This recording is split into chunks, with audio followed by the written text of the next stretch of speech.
What happens when a man who went from being the son of immigrants to becoming one of the most outspoken progressive voices in New York, politics, sits down across from a host who thinks she can tear him apart with clever insults, only to discover that some people have been through too much to be intimidated by words?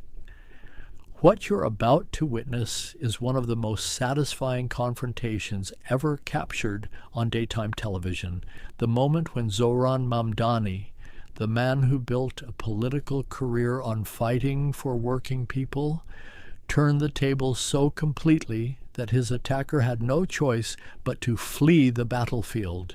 The studio went silent. The audience held their breath. And then something happened that had never happened before in the history of The View. Before we dive into this incredible story, I make sure to subscribe and drop your thoughts in the comments, because trust me, you're going to want to talk about this one.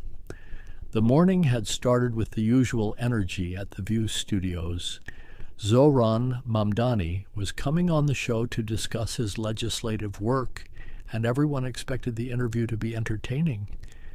Zohran had a way of lighting up any room he walked into. A natural charisma that had taken him from community organizer to New York State Assembly member with a passionate following that included young progressives, housing advocates, and working families across Queens and beyond. His voice reached hundreds of thousands of followers on social media every day. Zohran arrived at the studio dressed sharply in a well-tailored suit, his dark hair neatly styled, his genuine smile already warming up the production staff before the cameras even started rolling. At 33 years old, he had achieved a level of political influence that most people could only dream of. But he had never lost the common touch that made him relatable to his constituents and audiences across every demographic. In the green room, his team reviewed the talking points, but Zohran waved them off with a laugh. He had been doing interviews for years, debating opponents, facing hostile questioning from establishment media. He didn't need preparation. What he needed was to be himself, because that authenticity was what had gotten him this far. What nobody anticipated was that Joy Behar had arrived at the studio that morning, determined to knock him off his pedestal. Behind the scenes, as sources would later reveal, that Joy had been making dismissive comments about Zohran for weeks. She found his democratic socialist politics naive. She said his progressive proposals unrealistic. His whole earnest activist persona felt calculated to her. A carefully constructed image designed to appeal to people she considered idealistic, but impractical. Today she had decided she was going to expose what she saw as the real Zohran Mamdani beneath the polished surface. The studio lights were bright as Zohran took his seat at the famous table. He greeted each host with genuine warmth, his clear voice filling the space with infectious energy. The audience gave him an enthusiastic welcome, many of them young progressives who had come specifically to see him in person. Whoopi Goldberg opened the segment with obvious interest. But our next guest is a rising star in progressive politics. New York State Assembly member, Democratic Socialist, housing advocate, and according to my sources, one of the most active legislators on social media. Please welcome Zohran Mamdani. The applause was warm and sustained. Zohran stood up briefly to acknowledge the audience, waving with both hands, his perfectly tailored charcoal suit fitting his lean frame. "Thank you so much for having me. It's an honor to be here," he said with genuine warmth. The audience responded enthusiastically. This was the Zohran Mamdani they had come to see, confident, articulate, and endlessly passionate about his work. Sonny Hostin asked about his latest legislative priorities, and Zohran launched into an engaging description of his work on housing justice. that had the audience hanging on every word. You know what I've learned after all these years in organizing and now in the assembly? Zoran said, leaning forward with the ease of someone completely comfortable discussing his values.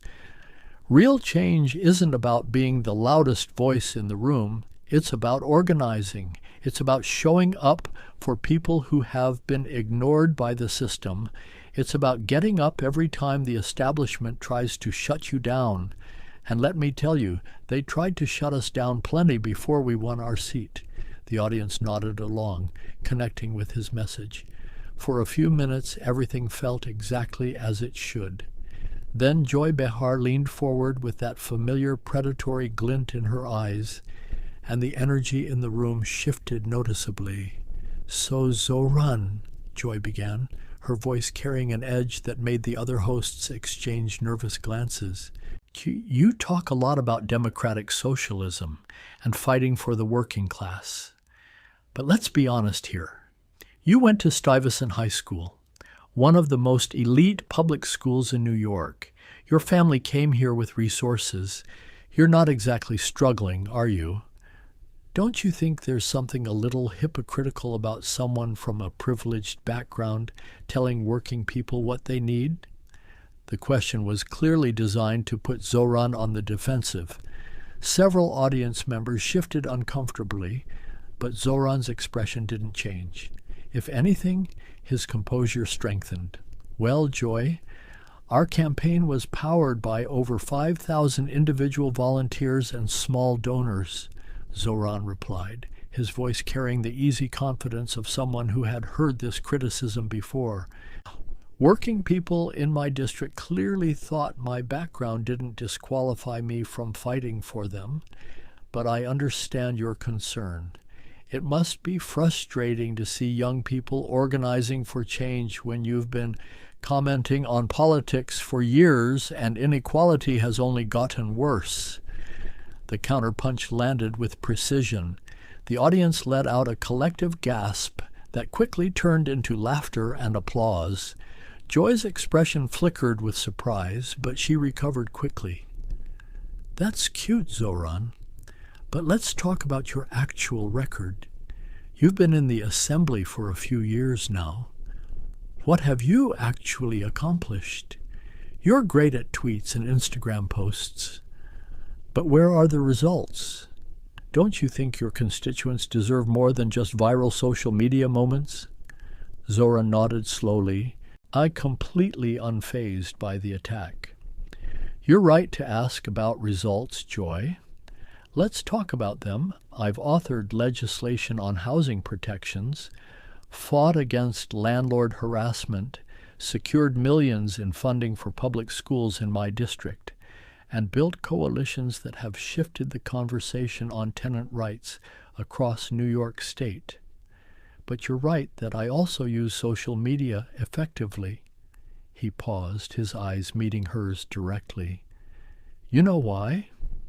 Because that's how you reach people who have been shut out of political conversation. That's how you organize. That's how you build power for working people. What's your strategy been? Lecturing people from this table about what's realistic while they can't afford rent?" The question hung in the air like a challenge. Joy's face flushed slightly. "We're not talking about me." "Well, we're talking about you." "Oh, I see," Zoran said, leaning forward with a knowing smile. "So you can question my background, my accomplishments, my methods, but examining your approach is off limits. That's an interesting standard for political commentary, Joy. Do they teach that in the establishment playbook, or is that something you came up with yourself?" The audience laughed again, louder this time. They were beginning to sense that this wasn't going to go the way Joy had planned. Sunny Hostin was trying to hide a smile behind her hand. Even Whoopi looked like she was enjoying watching Joy get a taste of her own medicine. Joy tried to regain control of the conversation. "Look, I'm just pointing out that you've built a political career on making big promises about things you can't deliver. Medicare for all, the Green New Deal, be free college. Don't you think people deserve honesty instead of impossible fantasies? Zoran's expression didn't waver, but something in his eyes sharpened. Impossible fantasies, Joy? Every other developed country has universal health care. We put a man on the moon. We built the interstate highway system. The only thing that makes these things impossible is people like you telling working Americans they don't deserve what the rest of the world already has. He paused, his voice dropping to something more serious. You want to talk about honesty? Let me be honest. My parents came to this country as immigrants. My father worked multiple jobs. I saw what it meant to struggle, to worry about making rent, to navigate a system that wasn't built for people like us. Those are my credentials, Joy. The lived experience of immigrant and working class communities, and that credential is worth more than decades of telling people their dreams are too big. The audience erupted in applause. Zoran had turned her attack into a triumph, using his background as a proof of his authenticity rather than something to be ashamed of. Joy's face had gone red, but she wasn't ready to give up. That's a lovely story, Zoran. Very inspirational. But let's talk about something more recent. You called for defunding the police. You've supported protesters who some people say were violent. You've aligned yourself with the most radical elements of the left. Don't you think there's something wrong with an elected official who seems to care more about being popular with activists than actually governing? The mention of police defunding made several people in the audience tense. It was a topic that divided people, the kind of controversy that could derail careers. But Zoran just leaned back, completely at ease. Joy, I'm so glad you brought that up. I support reimagining public safety because I've seen how over-policing devastates communities. I've seen how the current system fails both the communities it's supposed to protect and the officers themselves. And you know what I did? I listened to my constituents. I held town halls. I brought together community members, advocates, and yes, even police officers to have honest conversations. He leaned forward, his eyes locked on Joy's face. Now, let me ask you something. When was the last time you actually talked to someone in a community dealing with over-policing? When was the last time you listened to a mother who's terrified every time her son leaves the house? When was the last time you spoke to young people who are stopped and frisked for just existing in their own neighborhoods? Because I do that every single week. That's called representation, Joy. That's called democracy. The question hit its mark with devastating precision. Joy's mouth opened and closed without any sound coming out. The audience was completely silent, sensing that something significant was happening. The difference between you and me, Joy, Zoran continued, his voice calm, but carrying an edge that cut through the studio, is that I know I'm learning and growing every day. I know I don't have all the answers, and I'm not afraid to admit it. But you sit at this table every day acting like your opinions are facts, like your political instincts from 30 years ago are still relevant today, like anyone who wants to actually change things is somehow naive or radical.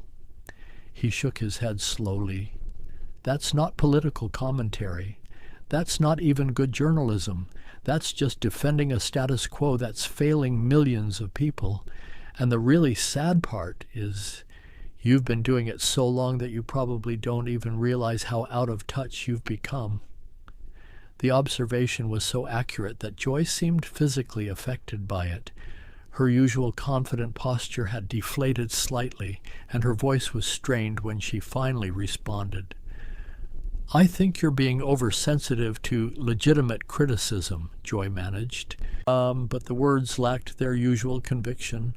Zoran laughed, a genuine warm laugh that seemed to diffuse some of the tension while simultaneously highlighting how ridiculous her response was. Oversensitive, Zoran said, his smile never wavering.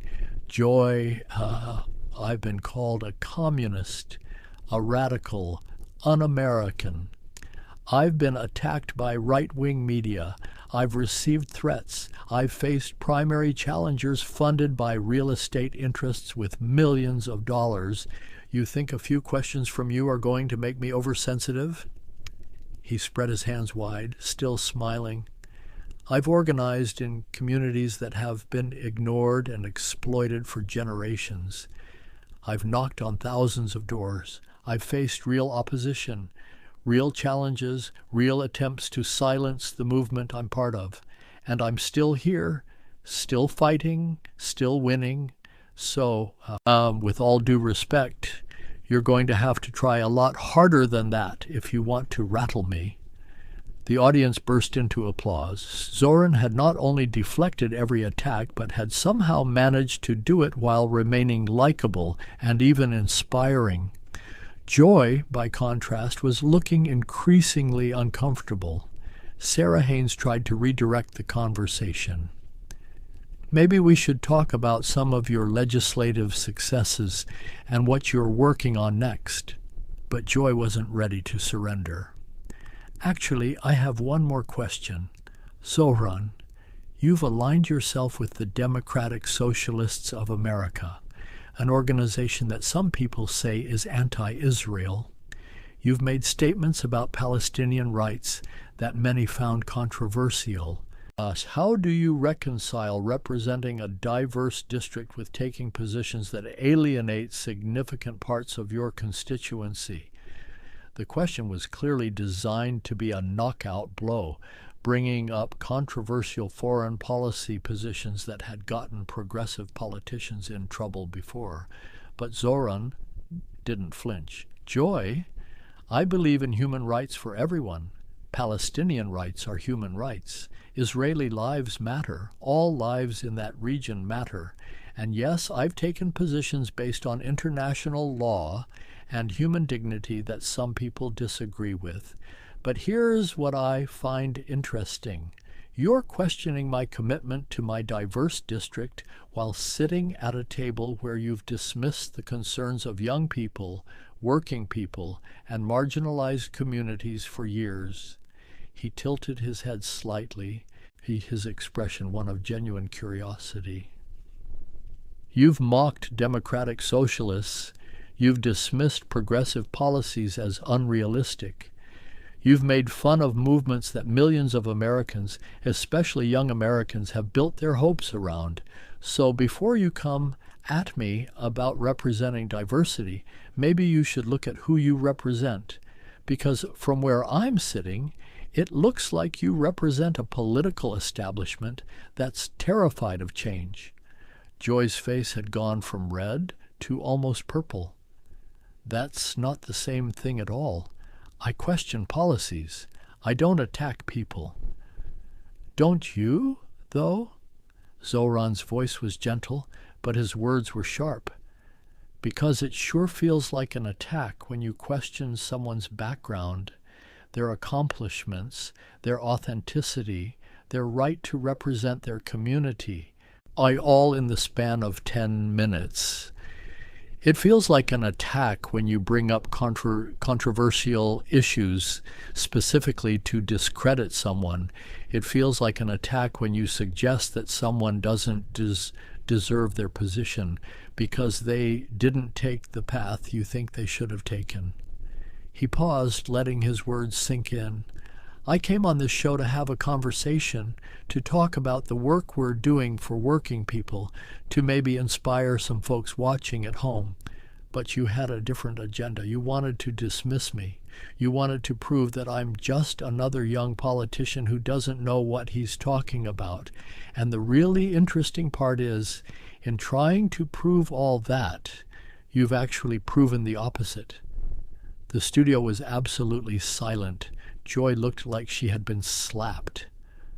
What's that supposed to mean? She demanded. But her voice was shaking. Zoran's expression was calm, almost sympathetic, which somehow made his words land even harder. It means that truly confident people don't need to tear down those fighting for change to feel good about themselves. It means that truly wise people can disagree without being dismissive. It means that truly open-minded people know how to engage with new ideas, even when those ideas challenge their worldview. He leaned back in his chair, completely relaxed. You've spent this entire interview trying to make me look naive, radical, and unqualified. But all you've really done is show everyone watching what happens when the old guard feels threatened by a new generation that refuses to accept that things can't change. And I've got to tell you, Joy, it's not a good look. It's not a good look at all. The audience began to applaud again, and this time it didn't stop. People were standing up. Some were cheering. Joy looked around the studio with an expression of barely concealed panic, realizing that she had completely lost control of the situation. "This is ridiculous," Joy said, her voice rising. "I asked legitimate questions, and you've turned this into some kind of personal attack on me." Zoran shook his head slowly, still composed. "No, Joy. You turned this into a personal attack when you questioned my background, my motives, my representation, and my right to fight for the policies I believe in. I just responded with facts and conviction instead of accepting your framing. That's the difference between someone who grew up having to fight for everything and someone who grew up in a system that validated their every opinion." Joy stood up abruptly, her chair scraping loudly against the floor. "I don't have to sit here and be lectured by some democratic socialist who thinks he knows everything," she snapped, her voice trembling with anger and humiliation. "Actually, Joy, that's exactly what you do for a living," Zoran replied calmly. "You sit there and lecture people every single day. The only difference is today someone pushed back with substance, and apparently you can dish it out, but you can't take it." The audience erupted. It was the kind of response that would be replayed millions of times, shared across every social media platform, unquoted in articles about the most powerful moments in political television history. Joy stood frozen for a moment, her face a mask of fury and embarrassment. Then, without another word, she turned and walked off the set. The audience gasped, then cheered even louder. The remaining hosts sat in stunned silence, clearly unsure how to process what they had just witnessed. Whoopi finally found her voice. "Well, I think we need to take a commercial break." But Zoran held up his hand gently. "Before you do that, Whoopi, I just want to say something." He turned to address the audience directly, and the cameras captured the full weight of his presence, the same presence that had made him a powerful voice for his generation. "I didn't come here to fight with anyone. I didn't come here to embarrass Joy or to prove anything about myself. I came here to have a conversation about the issues that matter to working people. But when someone comes at you with dismissiveness, you have two choices. You can accept their framing, or you can stand up for your values with dignity. I chose dignity." His voice softened slightly. "I've been blessed to represent an incredible community in Queens.